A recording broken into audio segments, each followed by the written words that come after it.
Me too.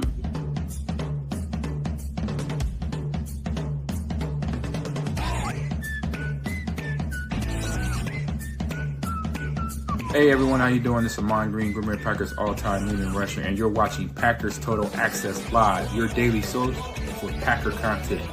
Go Pack, go!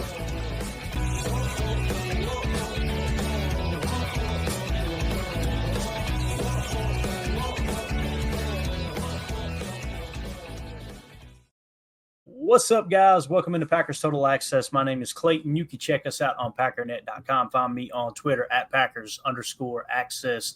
Joined alongside Emilio in Tennessee. We got Jacob in Wisconsin, at least for the first hour here, as he's a busy man. Tim is on assignment doing something way more important than talking ball with these knuckleheads. Let's get this thing kicked off, right? Emilio's having an adult beverage right now. All right? And I'm going to go around the horn here, and I need everyone to pronounce how this daddy soda is. Hold it up to the camera, Emilio. Hold it up to the camera. All right. Got it. Right all right. there. Now, Jacob, you go first. How do you pronounce this, sir? That is a beer that is named Yinling. All right. So Jacob says Yinling. All right. Emilio, how do you pronounce it, sir? That's a Yuling right there, man. A Yuling? A Yuling. And we call it, where I'm from, Yingling. We call it. So I need everyone. Greg Rice said Zima. It's Yinling. A Yingling. A Yingling. Look at Greg Rice. Thank you, sir. Yingling. No, that's not Yingalinga. It's No. Yingling. The way Clayton's saying is Ying, like a ring around the rosy type. That's how Clayton's saying it. It's Yingling. Yingling. There it's Yingling. Jacob will make it sound like that's how he was saying it when he just said Yunlin. I won't put up with this. This is baloney. Unbelievable, man. See this? There it is again. Yinling. Yinling. Like yin. Like you, Yinling. see, you keep saying yin. It's not yin. It's Yingling. Yin. Like Y-I-N ling. Yinling. But Jacob, down here, yins is like a common practice to be. That's how you're talking. That's how you talk to people down here. Yins. We can't be confusing people and beer. I'm gonna get that there. Yingling. Yingling. Yingling. Unbelievable. You guys are crazy. Jacob's the only person I know that would change his answer. Oh God.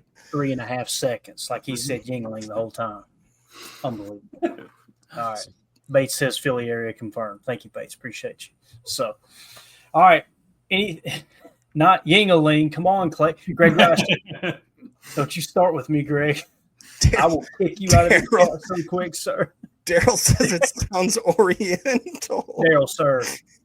No hate speech on this. You don't say that. Yeah, you're not allowed to say that, sir. Oh, my Lord. Chuck, what are you doing to me here? All right, let's don't even do this. Let's see, this was a bad – Emilio, I told you this was a bad idea, bro. Bad idea. Welcome to the show. What are you eating right now? Salami wrapped around cheese. Why are you stressing, Jacob? That's high protein. Because the second you said that, I just pictured Kevin Malone. I wanted to eat a pig in a blanket. That's what I thought of. Genoa salami and some sharp cheddar. All right, man. Yeah, well, I know this. We've wasted 3 minutes of my life. I'll never get back. I'll never get that back. Anything you guys want to open up with here, since we've already completely screwed the show up and went away from the notes? Yeah, this is a great segment. Did I see that McCarthy got axed by the old Cowboys? Mike McCarthy? Yeah. Is that Jacob, that happened several months. That happened at the end of the season last year. Several months ago? Yeah. Yeah. Why is there a highlight right here? Jacob got that slow I swear to God, it popped up as if it was brand new news. Jacob, that's AI, man. It's taking over your phone. You're gonna have to get a new one. Chuck said Jacob, LOL. At this point, I was waiting for Jacob to say, "Did you hear the Packers fired Mike McCarthy?" They got rid of him. All right, let's get into that'd be great. I would love to have that, Greg. We would definitely get hit with a copyright, though, no doubt about it. So, all right, let's get into it. AZ Marky Mark in the Patreon questions for the show said, "Hey, Posse and Clayton, I feel the team had a great draft." Clapping emoji. Thank you, sir. PFF scored our draft with a B-. My question to the show and Posse is, how did the other teams in the black and blue division do?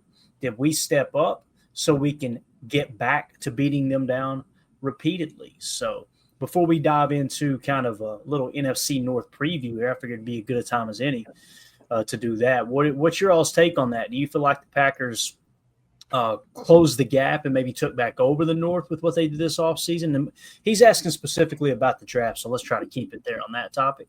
But Emilio, you're going to be a problem tonight, sir. You're going to be a problem. Ron Sample's the problem currently. But, yeah, no, I think that the division itself is obviously getting stronger. With the Lions are going to try to hang as many banners as they can. Vikings, will see what they do coming out of that 14 win that we didn't expect. I think you have to get double-digit wins to get into the playoffs in this division. Mm-hmm. The question is how many teams are going to be, at double-digit this year. I think that's where we're kind of hung up. Go Pack, go all day says biggest question is, will the Packers have a pass rush this season? That's a great question. Go Pack, go all day. I just hope somehow, some way they can finish in the top 10 in sacks. You know what I mean? If they could do that, that would be a huge step up from last year, right, where they finished 8th in sacks. But anyway, Jacob, sir, how would you answer this question? Yeah, I mean, I hate to say it, but the Bears did themselves pretty well in the draft.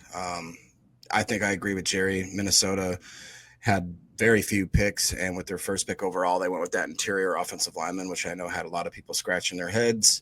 I don't think that they addressed a lot of their needs. That a lot of my friends that are Vikings fans, they just didn't think that it was an overall good draft whatsoever. Of course, I think somebody said that they got the best grade. Well, that's how it usually works, whatever. But the Lions, I think, had a solid draft. And to be honest, without sounding like a homer, I think the Packers are right up there. And depending on a few of these picks, if they really hit, then I think it's obviously we're going to be homers, and we've spent so much time looking into each of these players, and now we've grown accustomed to the ones we did pick. So there's going to be a bias there. But even if I take a step back, I think that we did good. If I had to grade them, I'd say that we did a solid B.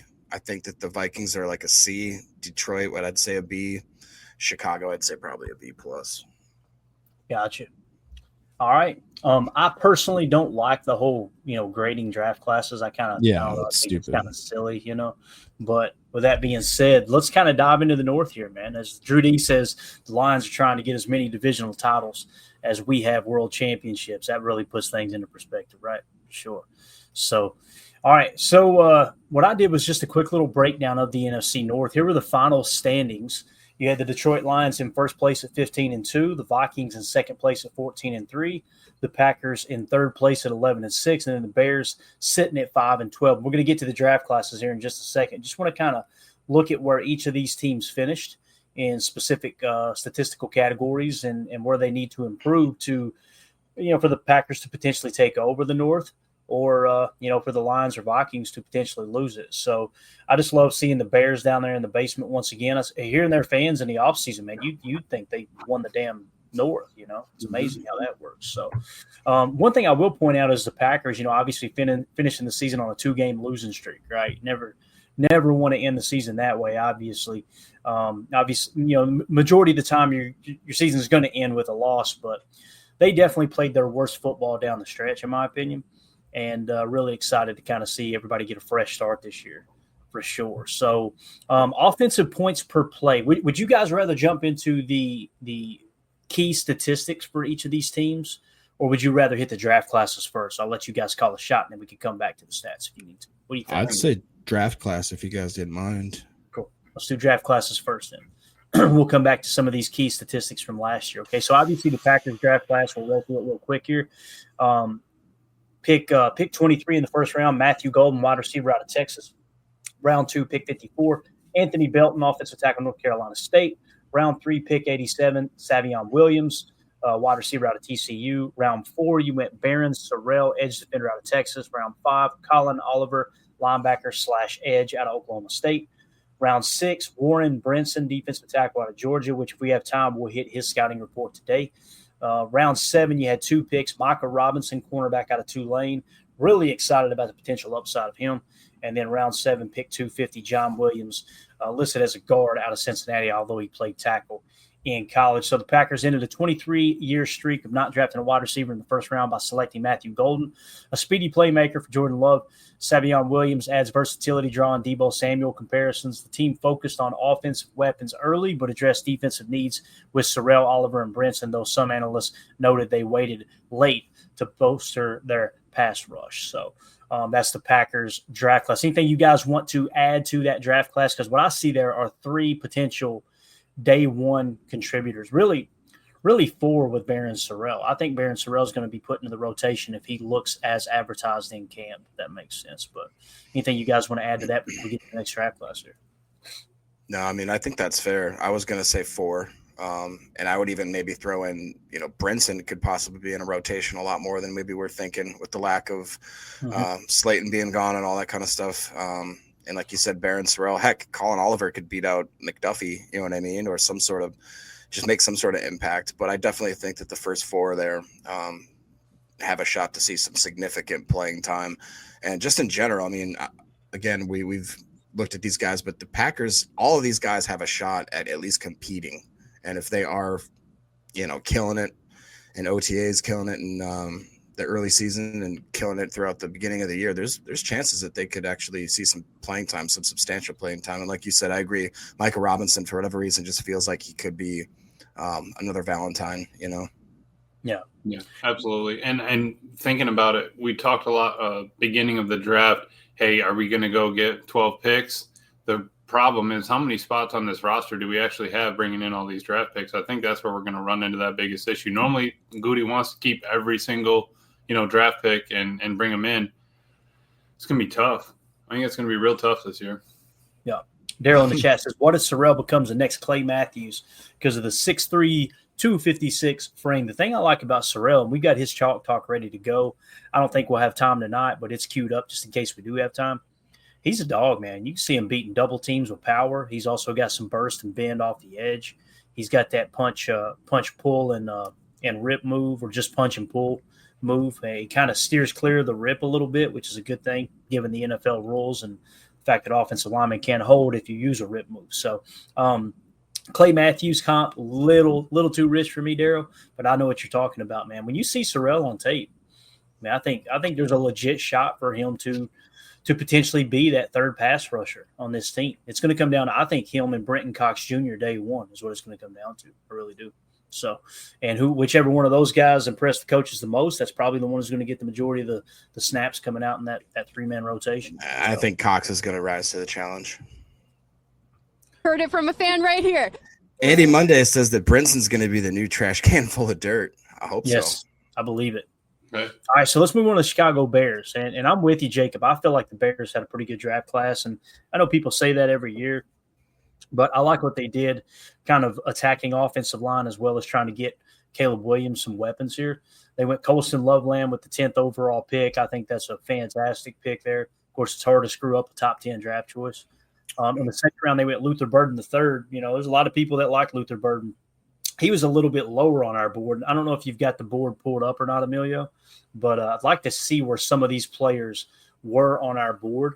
Not, if you can just read them off whenever you get a chance. If you had to step away, we'll wait till you get back. No big deal. But so Colston Loveland in the first round, Luther Burden, the third, wide receiver out of Missouri in the second, Ozzie Trapillo in the second round. You had Shamar Turner, edge defender from Texas A&M in the third round. Fourth round, Jacob Parrish, cornerback out of Kansas. You guys know we mocked him in our mock drafts a lot because we liked where he sat on the board when we picked a little bit later. Kyle Manangai, is that how you would say that? Sounds about right. Manangai. Running back out of Rutgers. And then round 6, you got Steven Saninola out of Vandy. And then you've got round 7, Chris, I want to say Hippo, but I think it is Chris Hippolyte. Yeah, Hippolyte, right? Linebacker out of South Florida. A lot of these guys are who? But at least those last 3 picks. But where did we have Luther Burden on our board, Emilio?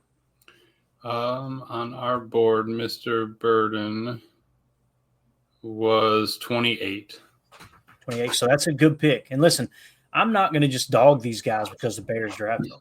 We're going to talk about where they were on our board and where we've seen value, right? That's a good value pick for them at 39, no doubt. Ozzy Trapillo at 41. I can't remember if he was a little lower or if that's about where we had him there as well. Ozzy was 78 on our board. So that's a little bit of a reach there, quite a reach, about a full round, right? And then Shamar Turner with pick 72. We've got some Beat Timmy says that this is an inaccurate Bears draft, that the Rutgers running back was in the 7th round, that Ozzy was picked 56. Really? And that Shamar Turner was the 2nd round. Shamar Turner went in the 2nd round? I don't know. Let's drop this down. He's probably right.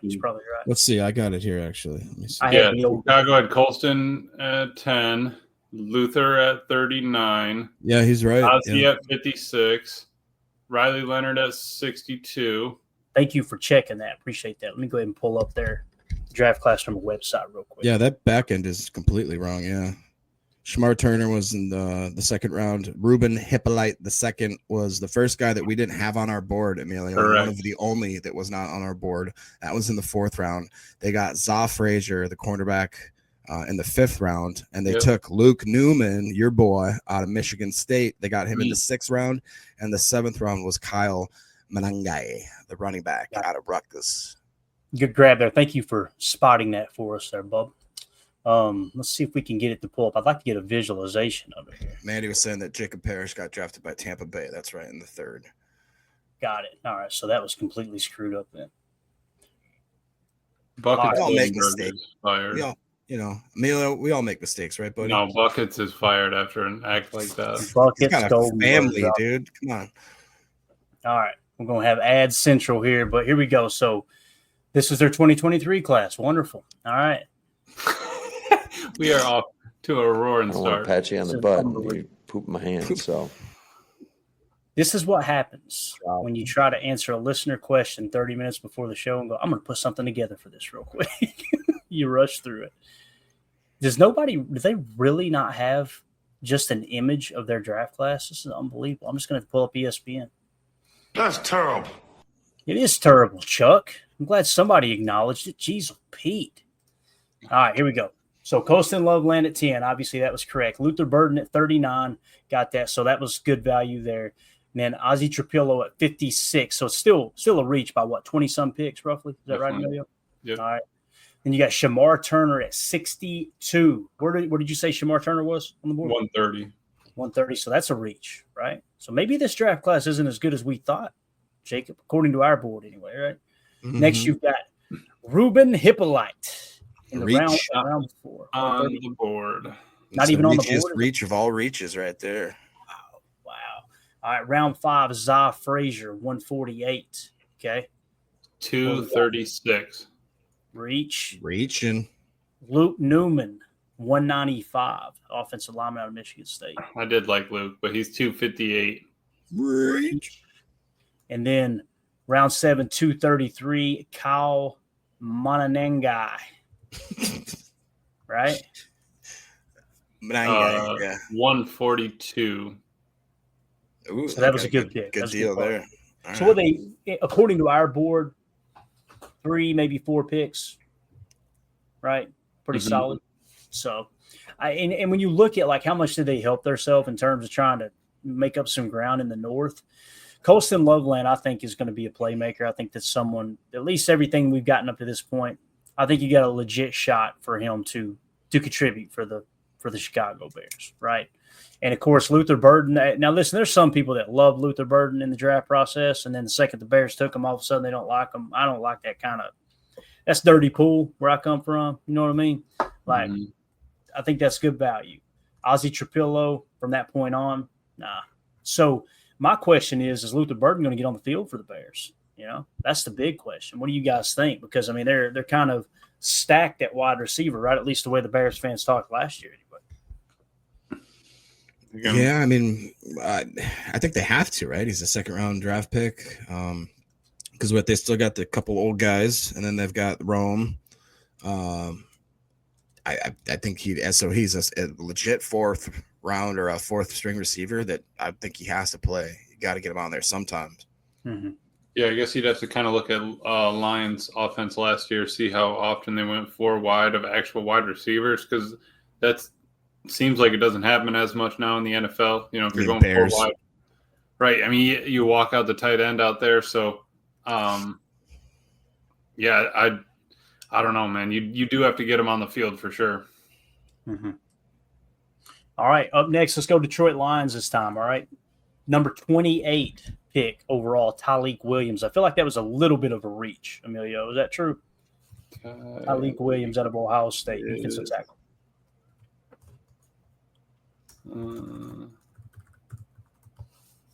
Hold on. Yeah, he is a reach. I haven't been clicking on the board in a minute. I'm all over 36. Yeah, so that's a little bit of a reach, but still within striking distance, right? So, All right. Next, you've got Tate Ratledge with pick number 57, obviously an interior offensive lineman out of Georgia. I know a lot of guys like him a lot. To the first pick, he was like 3 spots ahead of Matthew Golden. So, you know, we took him in the first as well. Tate Ratledge, 61 on our board. Yeah, so that's within striking distance there. Pretty solid pick. Next, you got number 70 overall, Isaac Tesla. That was an interesting one. That was a fan favorite of mine, but I thought that was way too soon. And I think he was one of the biggest reaches. Yeah, 262. Damn. Big reach right there for sure. All right, and then 171, they got Miles Frazier. Pick 196, Ahmed Hassanan, I guess is how you say it. Yeah, Miles Frazier was a good snag. 103 on our board, guard LSU. And then solid pick, yeah. Ahmed Hassani is 231 on our board. Got it. All right, and then, of course, Dan Jackson, rounding it out with Dominic Lovett, wide receiver out of Georgia as well. Chuck Norris says, I avoid these 3 foods like the plague. So there you go. Dan Jackson, 475. Dang. Wow. All right. So there you go. That's your Detroit Lions draft class. What's your all's thoughts there? Do you think the Packers outperform them in the draft, or do you think the Lions come out on top there? I like Tyleik Williams. I really like that pick personally. Yeah, I thought that was a kind of a weak draft, to be honest. I mean, they definitely did try to go in the trenches. It wasn't terrible. I think Ratledge was good. Tyleik's good. Frazier could be good. Ahmad should be good. Honestly, that's probably not terrible. I don't quite like the last 2 picks, but yeah, I don't think it's a super great draft. I think they have to make a lot with what they got for sure. But the only one that was really a deal was the Miles Frazier, the guard out of LSU, Senior Bowl player. Got it. Yeah. Mm-hmm. All right, let's see if we could get the Vikings pulled up here now. Minnesota Vikings draft class. You've got round 1, pick number 24, Donovan Jackson, guard out of Ohio State. I'm trying to think, was he in the 30s for us, Emilio? Donovan Jackson out of Ohio State.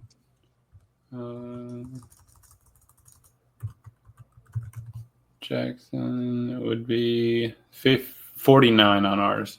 Okay, so quite a reach there by 25 spots, right? Yep. And then next you got, did they not have a second round pick? They did not. But I believe he was the second interior O lineman available on the vertical. Gotcha. Yeah, I know our board, like the first 2 rounds, it pretty much went in order by position for sure. Mm-hmm. Yeah, besides Gray Zabel, he was 3rd on the list. Got it. Interior. All right, next you've got Ty Felton, wide receiver out of Maryland at pick 102. Where do we have Ty on our board Mr. here? Mr. Ty, we liked a lot. We had him at 107. So right there in striking range for sure. And then all the way down to the 5th round, they go Tyrion, I guess is how you say it, Ingram Dawkins, defensive lineman out of Georgia. And there's Chuck Norris promoting. 320. 320, wow. Aaron Ingram Dawkins, yep. And Gavin Bartholomew, tight end out of Pittsburgh. Then, of course, Kobe King, linebacker out of Penn State. I want to say we liked Kobe King early in the process, but toward the end, man, we really I don't know, just kind of realized he started sinking on our board the further we got into the process. Gavin, we had at 364. Okay. And who was the last one? I'm sorry. Kobe King. Kobe King, yeah. Kobe King was 132. So that's a solid pick. Okay, so he was higher than I remember. So when you look at the Vikings, what do you think? Packers or Vikings, better draft class? Honestly, I don't like what they did at all. Like I said earlier, my friends that are diehard Viking fans, they didn't understand the picks. I mean, they needed O-line help, but not necessarily where they took them. They thought they could have gotten a lot better value with that first-round draft pick. They needed a lot of help in the cornerback room, a lot of help in the safety room with how old Harrison Smith is. And you could argue that they probably needed some more interior D-line help, and then probably just more offensive help, and they went with some kind of head-scratching picks like that Georgia guy. They did go Kobe King, but then coming around with Gavin Bartholomew. I mean, I don't know. To me, I don't like any of their picks, to be honest. So I think that we definitely had a better one. All right, what about you, Emilio? Absolutely. I'm right there with Jacob. I think that they struggled, man. They didn't have a lot of options and, didn't make great use out of it. Spent a lot of money in free agency too. Yeah. So when you look at just the draft classes, and that's what AZ Marky Mark was asking, like, who do you think kind of had the better draft classes, essentially what the question was. I think Chicago comes the closest to the Packers draft class, but really when you look at the Packers draft class, the only real reach we had, like where you're like, wow, that's a significant reach in my opinion, was probably Anthony Belton. And again, man, when you look at Goody's track record drafting offensive linemen, you feel pretty good outside of the center position. Of course, I can't remember. He didn't draft Elton Jenkins, did he? Or did he? He may have. Yeah, he drafted Elton Jenkins, didn't he? Goody did? I think he did. I think he did. I believe so. Yeah. So anyway, you look at your Zach Toms, your Rasheed Walkers, guys like that. You feel real good about how he can evaluate Anthony Belton for sure. I like the Matthew Golden pick. Maybe it's not as sexy as an Igbokwe pick would have been, but it's obvious that they like Matthew Golden better than Igbokwe. It seemed like it anyway. So now, when you look at what they did last year, and again, remember with the standings, if the Packers truly did come out with a better draft class, you kind of like your standing there with the Packers still winning 11 games. Here's the other thing to take consideration. The Vikings, who's their quarterback now? It's going to be a first-year starter in J.J. McCarthy, right? Sam Darnold he played like an MVP candidate a good chunk, if not all of last season until they got into the playoffs, of course, and they laid the egg, right? Detroit Lions, when you look at what they got returning, yeah, they got pretty much their roster coming back for the most part. Now, maybe they have lost some key pieces, I don't know, but the important pieces I feel like are still there. But they lost their OC and they lost their DC, right? So when you're replacing both coordinators, you got to expect a little shakeup there for sure. Now with the Bears, the big knock on the Bears for me is Caleb Williams just going to hold the rock and allow himself to be sacked after 4.5 seconds all year long again, right? Now, they did protect the football, as we'll get into some of the key statistics. But based off of what we just said, first-year starting quarterback, the division leader losing both coordinators, and the fact that the Packers pretty much had a better draft class, I'm liking our chances of taking the North back, to be honest with you. Now, it's going to be – obviously, you got to get out there and get the job done. But when you look at the offense points per play, these are the three statistics from a team standpoint that I think are most important in determining the value of a team, right? Opponent point or offense points per play. Detroit led the league at 502. What's going to happen to their offense to make that drop? That's the question. They're pretty much getting everybody back on offense in terms of the starters, right? And their weapons and their quarterback and all that. Yep. But they lost their OC. So how far do they sink? Do they sink 4 or 5 spots? Do they stay in first place? You understand what I'm saying? Mm-hmm. So I can't imagine they're just going to maintain that top spot after losing their offensive coordinator. So that's plus, sorry to interrupt you, but isn't Campbell kind of known for not being the brains of the operation in that offense? Like that was definitely the OC, right? He was never the play caller. I know that. That's if that answers your question, yeah. Right. So, yeah, I think that's a pretty fair assessment. Now, you got different kinds of coaches. You got some guys that are play callers. You got some guys who are team builders. You got some guys who are motivators, right? He's definitely a motivator. There's no two ways about that. Yeah. Matt LaFleur, he's a play caller, and then when you look at the Vikings, Kevin O'Connell, play caller. And now when you look at the Detroit or the Chicago Bears, play caller, right?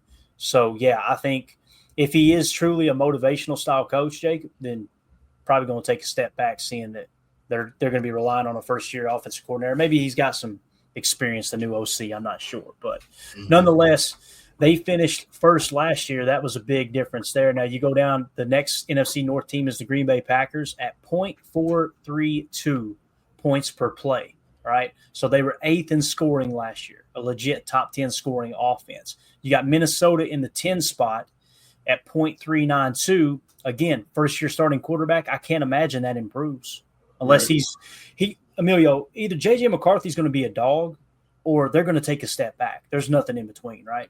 Yeah, he won Coach of the Year last year. O'Connell did. So it's like I don't know if you're going to have that kind of same season here. You got a different quarterback. You got new pieces. And really, what is JJ going to have? How is he coming back out of that injury? How does it feel? And, getting everybody to gel, all the timing, all those aspects. I think that it's going to be a bumpy start for him. I still think that they probably – I think Detroit and probably the Vikings and us would all break double-digit wins. The question is, how's it going to finish out? Exactly.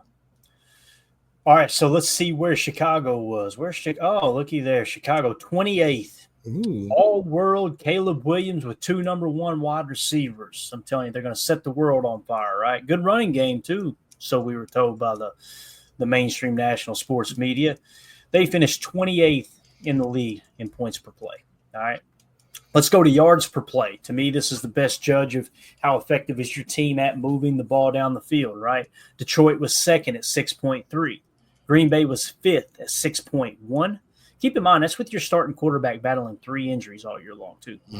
Pretty darn impressive. And your wide receivers leading the league in drops as well. So Green Bay coming in 5th place there. Next will be Minnesota in the 13 spot at 5.5 yards per play. And then, of course, you've got the Chicago Bears dead last, 32nd at 4.5 yards per play there. They won the offseason, though. They did, once again. They won last offseason, right? I know. One before that, too. That's crazy. So, again, when you look at those numbers and expecting Detroit to drop, I think the Packers could pass them up in offensive yards per play if they do drop because of the OC moving on. And I don't expect Minnesota to jump. If anything, they'll just kind of stay pat. So I think by the end of the year, if barring any crazy injuries within the Green Bay Packers roster, I think there's a decent chance that you will be leading all 4 teams in offensive yards per play. For sure. Next, you've got giveaways. We talk about turnover differential all the time, right? Offensive giveaways per game. First team from the NFC North, looky here. Chicago Bears at a positive 0.9. So they actually protected the football pretty darn well, right? This is obviously less numbers towards the top. Now, again, people pointed that out with Caleb Williams. Man, his touchdown to interception ratio was good for a rookie quarterback. Yeah. And he also just decided to take long sacks over and over and over. Now, when you see this statistic, it really doesn't line up with the previous 2 we looked at, right?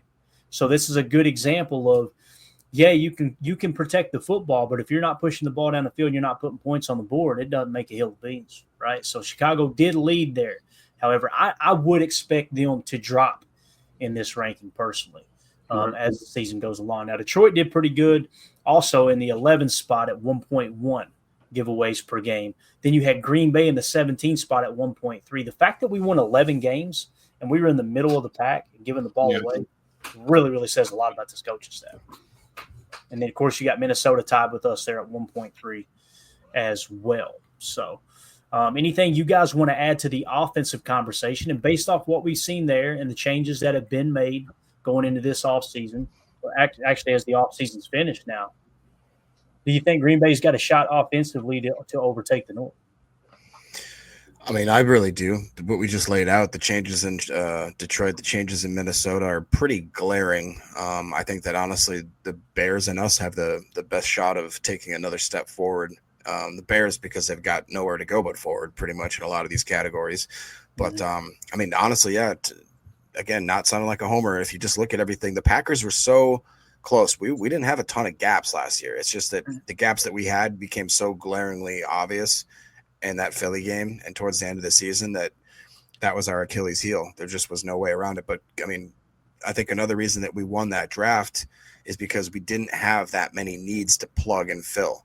We had a very specific niche of maybe bolstering one more solid offensive lineman, a few more key components on the defensive side, maybe another wide receiver or two, obviously, to kind of mix things up. And we did that and then some. So I think that a lot of these other teams, especially Minnesota, especially Chicago, they just have so many different holes that they need guys to either step in or fill. That's and they tried to do a lot of it in free agency, like Emilio said. And we obviously didn't do barely anything. So I'm kind of confident where we are. Yeah, Greg Rice says, did Caleb lead the NFL in sacks and holding the ball?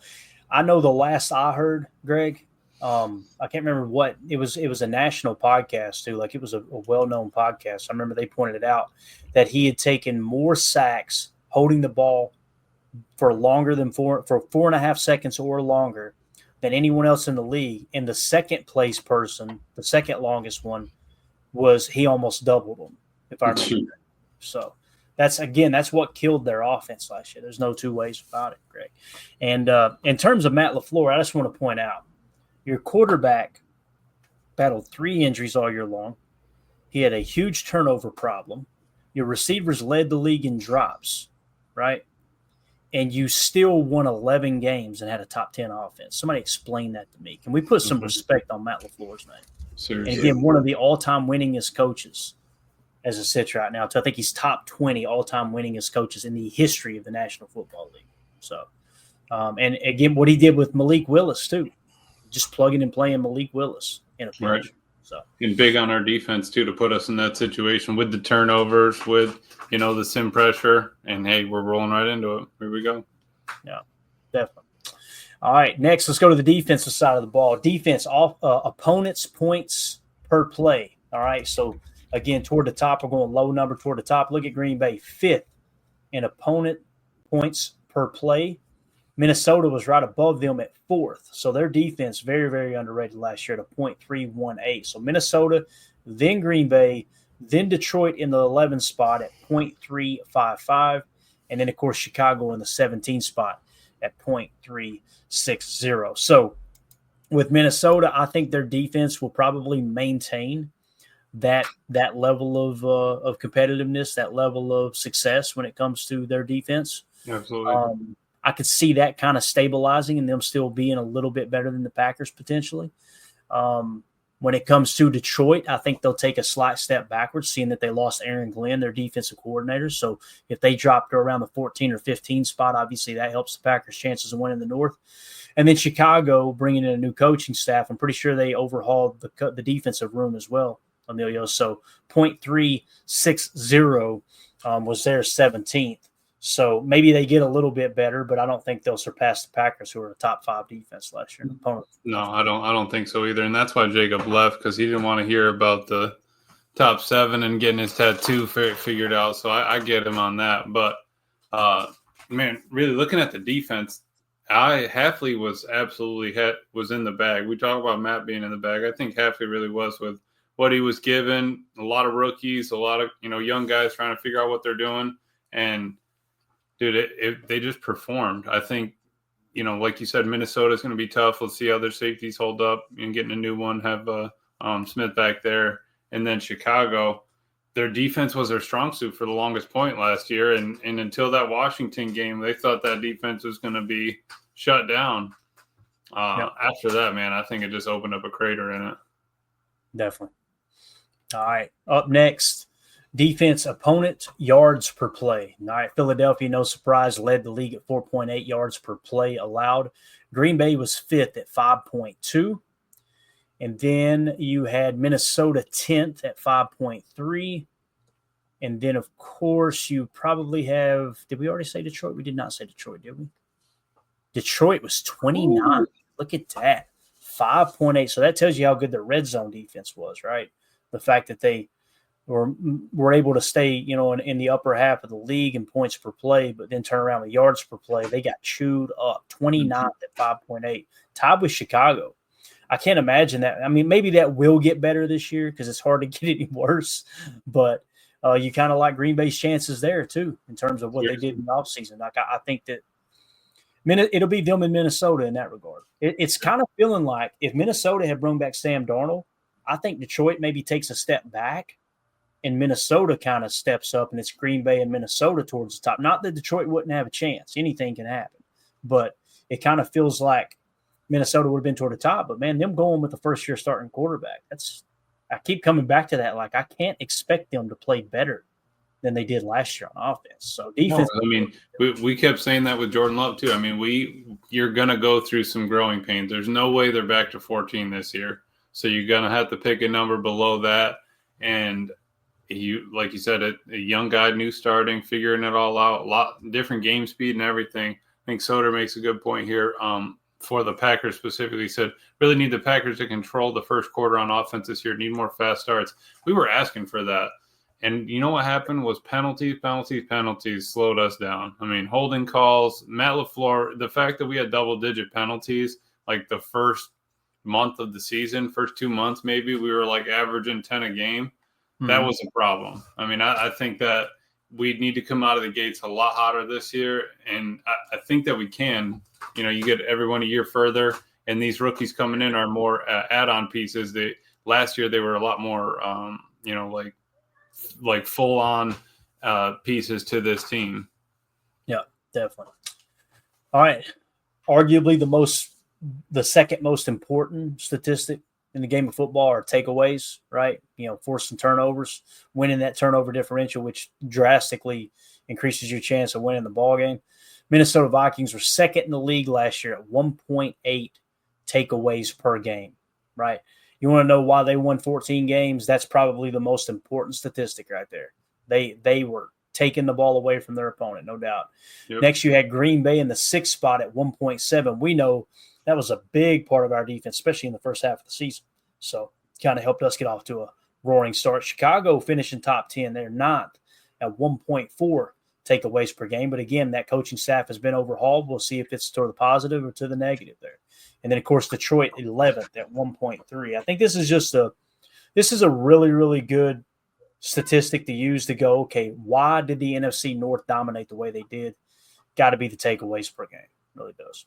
So I think it's true, man. We were hype at X when we went to Tennessee. We got to see that. I mean, in person, it saved our offense. The fact that our defense had that kind of spark coming out the gate, I think that really saved the offense, gave them time to get their feet under them and go. This year, I don't think we have time really for, get the offense, get their feet under them. Yeah, Jair Alexander with the pick six, that was a blast. Right. Yep. LVN, I thought he took Will Levis's life when he sacked him that time. LVN fighting through a double team. Will Levis scrambles out, and he did not see LVN breaking away from that double team. Clean. Right to the sideline and said, "Thank you to Rashawn. You forced that one." Yeah, exactly. Pointer Doug says Green Bay at 5. That blows me away. The big thing I think that catches people off guard too there, Doug, is on the offensive side of the ball, man. When you hear people talk about Matt LaFleur and talk about Jordan Love, you'd think they were one of the worst offenses in the league. And they legit were 8th in scoring. They were 5th in yards per play, moving the ball, right? And the only thing that really hurt them the most was that giveaways per game. That's right. It. You get that down under 1, that puts you in the top 10. Top 10. That's all you ask for. You don't have to be perfect. Right. Exactly. If you get that around that 1 mark, you're probably going to win another game or two. And where's that going to put you? 12 to 13 wins, right? Yep. As opposed to 11. I'm excited about the schedule release coming up here in less than 2 weeks, right? If I remember correctly. Actually, is it coming on the 14th? Is that right? We got the schedule release? Yeah. Yeah, May 14th, right? Yeah, so we'll have that here coming up real soon. So, yeah, we're I was listening to a pod about that, the dude that was that does the schedule or whatever. The fact that it's like he goes, well, we want to give the draft its light and all that shining. All right, cool. Let's get the draft taken care of. A little bit of downtime, and then it's like a revamp. We talk about there's not a lot of dead time. Get that revamp, get the schedule out. People have enough time. But the amount of scenarios that they go through, I mean, they're thinking about like every little thing. You got to worry about Netflix. You got to worry about YouTube. You got to worry about Fox. Everybody gets their own cut of the pie, and there's just a lot of moving parts in that schedule, man. Yeah. So again, when you take everything into consideration, the off-season moves, the coaching staff shakeup, the first-year starting quarterback, I think the Packers got a legit shot to win the North. Mm-hmm. I think there's a legit shot. If we go back to the original standings again, the Lions finished 15-2. I do not see that happening again. Now, could they win 12, 13 games? Absolutely. I don't think they'll sniff 15, though. I really don't. Mm-hmm. So let's say they fall back to 12 or 13 wins. Let's call it 12, right? The Vikings were the first-year starting quarterback. If they drop back to 10 or 11 and the Packers take a step forward at 12 or 13 wins, you could potentially win the North this year, man. You're right back on top. And it's going to come down to protecting that football, man. Yeah, and I think right here, Greg here, I hope we go undefeated in the NFC North. And Eldergrim said, can't do any worse than last year, only up from here. And that's the truth because, I mean, we would be in better shape if we had won a couple of those NFC North games. You know, the Lions wouldn't be in such good shape. The Vikings wouldn't be in such good shape if we even just split them. I mean, we just took L's just across the board, basically. So that's going to be huge this year. I think Matt's got to set that. That's what, six games that you could come home with a win. That's a third of your schedule right there that you can take care of, that you know those teams. Yep. I like our chances, guys. I really do. I think the Packers got a legit shot to win the North and not give it back. So excited to see the schedule release, and then we can kind of do our annual predicting how many games the Packers are going to win. Last year, I settled in at 10 to 13 wins and finished with 11. I think if Jordan Love isn't battling those 3 injuries, you're probably closer to 13 than you are 11. So, all right, that's going to do it for hour 1. And again, AZ Marky Mark in our Patreon group questions. Thank you so much for that question. I thought that's a fascinating conversation. I'll get the article updated with the proper or the accurate draft picks for you guys and gals, so you'll have that to kind of lean on if you want quick reference to the draft classes from the other teams in the NFC North. So that's going to do it for hour 1. For those of you listening on the pod, we'll see you on the other side for hour 2. We appreciate y'all.